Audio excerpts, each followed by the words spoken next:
Organ Trafficking by Brooke Jennings, Jennifer Donnelly, Kelly Blake, and Lindsay Frost. What is organ trafficking?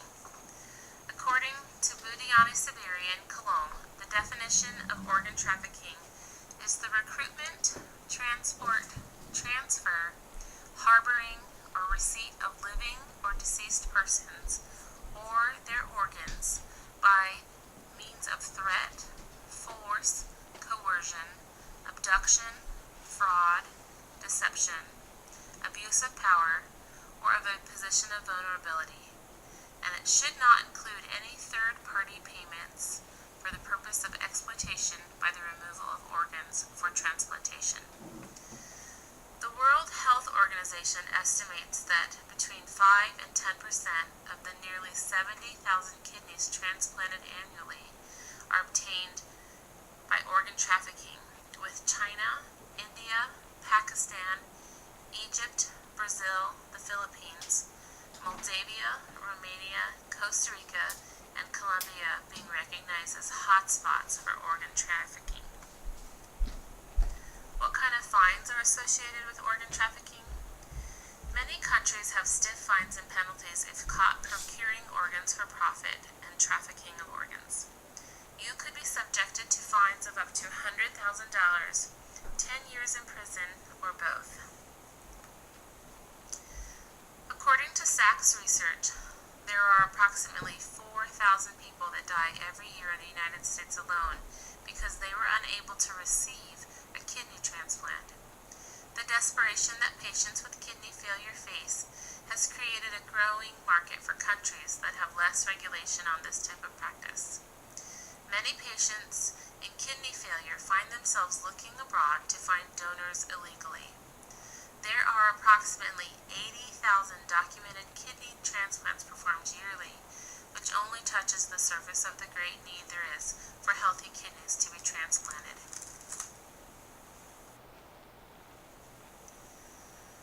Proponents of organ trafficking often use the ethical principle of autonomy to justify their actions. With healthcare being so patient-centered and healthcare providers allowing patients to be in the driving seat, the argument of "it's my body, it's my choice" is often used. On average, 21 people die each day while waiting for a transplant. The number of people on the waiting list continues to grow while rates of donation are staying the same. This may be a reason why the patient would be for organ trafficking instead of against it. If the individual were able to live a longer life because they were able to obtain an organ illegally, they may choose this even though it is ethically not acceptable. Some doctors say that since demand is so high and waiting times for kidneys from cadavers is so long, organ sales should be legalized but tightly regulated. So who are some of the opponents?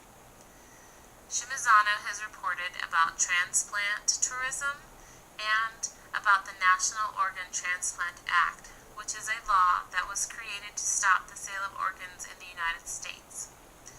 The law prohibits the selling of human organs including kidney, liver, heart, lung, pancreas, bone, skin, or eye.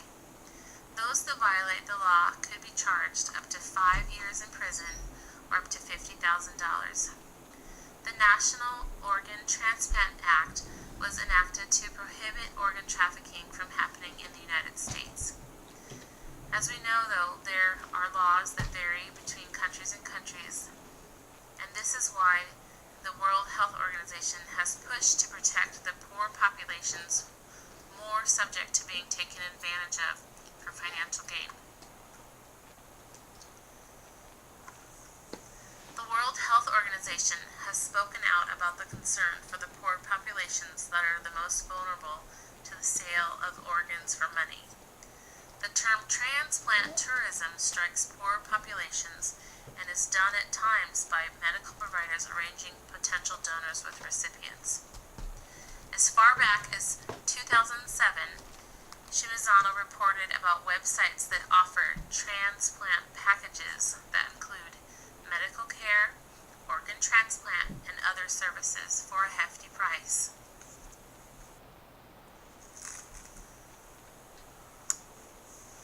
Organ trafficking is one of the many ways in which the poor, particularly from developing countries, are exploited.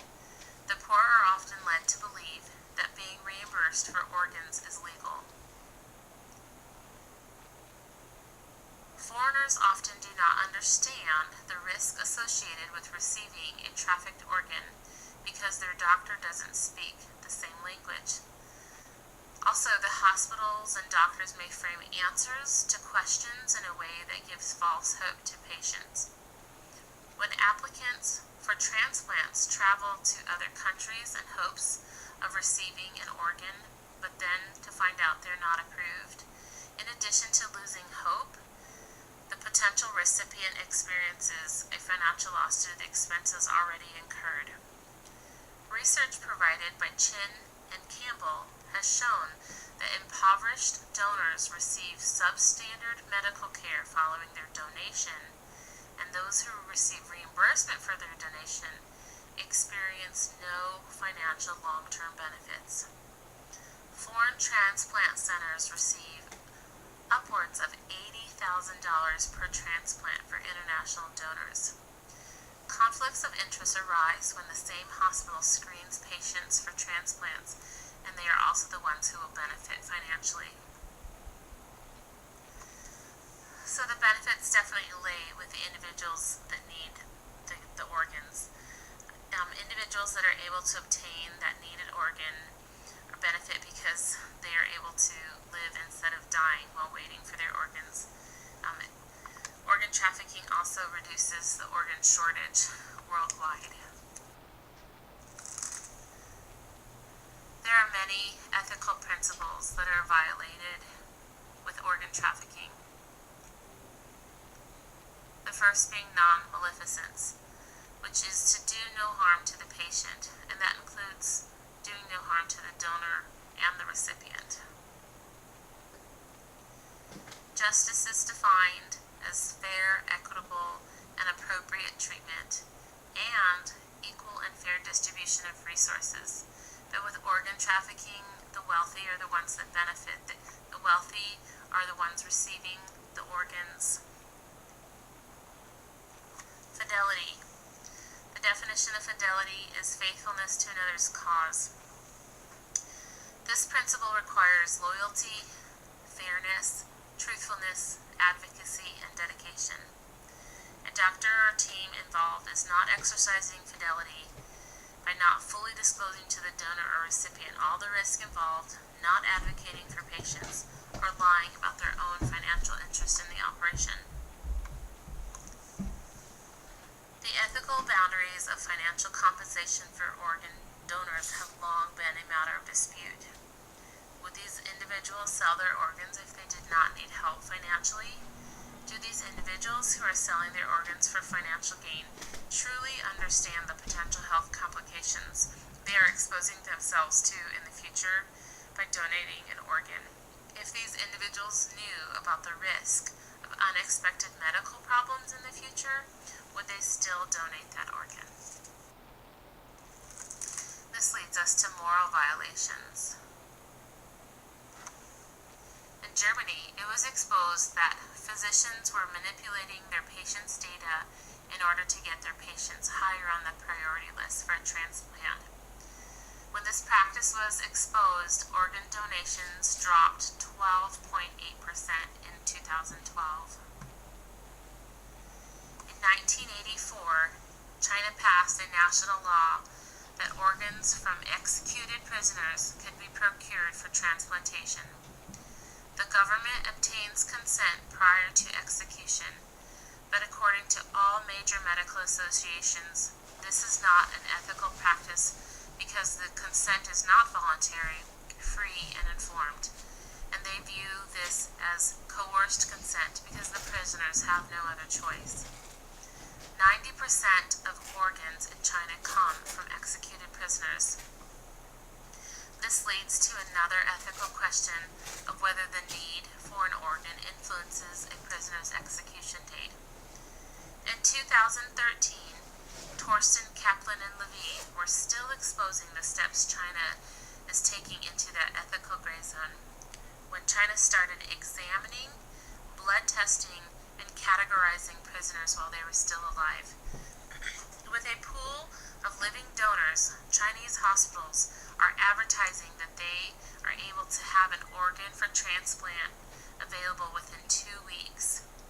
China remains one of the top destinations for transplant tourism, where wealthy organ recipients pay top dollar for the required organ with no question about the organ's origin. And there are currently 600 transplant centers operating in China.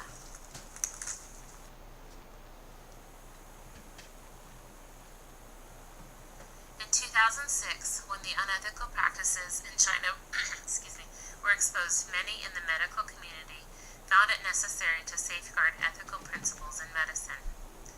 A medical advocacy group was founded called the Doctors Against Forced Organ Harvesting. They have initiated petitions in Australia, the United States, and Europe against China's unethical harvesting of human organs. In 2008, the Israeli parliament adopted a new organ transplant law banning the reimbursement of any transplant operating against local law, and it was associated with organ trade.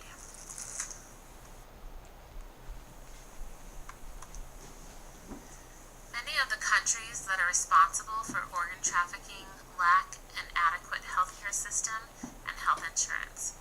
This can lead to inadequate follow-up care after the transplant for both the donor and the recipient, according to Chin and Campbell. The donor may not receive appropriate health care following the transplant and may in turn develop health complications further down the road. It should be noted that the financial gain obtained by donating a kidney does not lead to long-term economic benefit for the donor.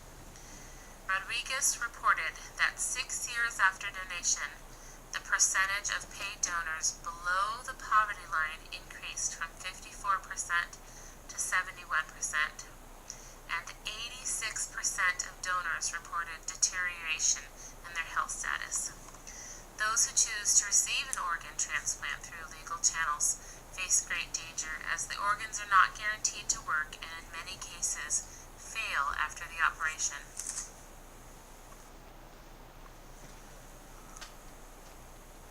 Since illegal organ trafficking is not as big of a problem in the U.S. as it is in other countries, we may not be affected as much.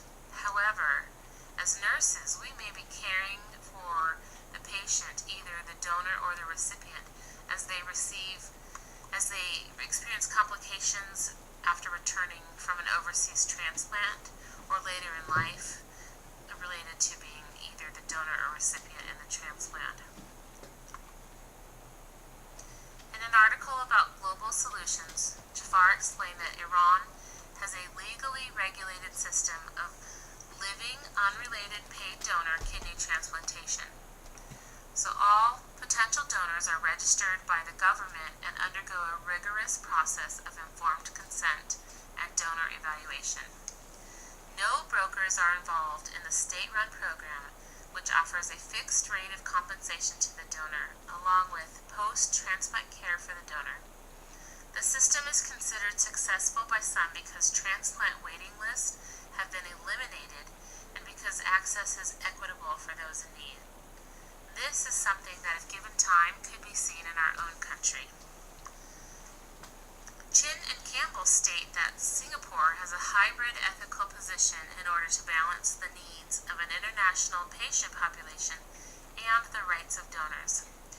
To legally carry out a living donor transplant, the hospital must appoint a transplant ethics committee of 3 individuals, none of which can be associated. In 1968, the United States took a major step toward establishing a sound and ethical system of available organs when it enacted the Uniform Anatomical Gift Act. This law details the rights of individuals to designate designate their organs for donation after their death, and also the conditions under which living donor transplant is permissible. In 2006, the Uniform Anatomical Gift Act was revised to permit the use of life support systems at or near death for the purpose of maximizing procurement opportunities of organs medically suitable for transplant. The World Health Organization estimates 10,000 black market operations involving human organs takes place each year. Kidney failure and the need for transplants are becoming a global crisis, one in which there is no simple solution. Sadly, organ trafficking is still generally seen as a victimless crime that benefits some very sick people at the expense of others. It has been suggested that countries can defeat the traffickers by maximizing the supply of organs from deceased and living donors. Ideally, the best way to diminish the need for kidney transplant is to adopt healthy lifestyles which would prevent people from getting conditions such as diabetes in the first place. Unfortunately, this just highlights the ethical dilemma of the imbalance of adequate nutrition and health care throughout the world.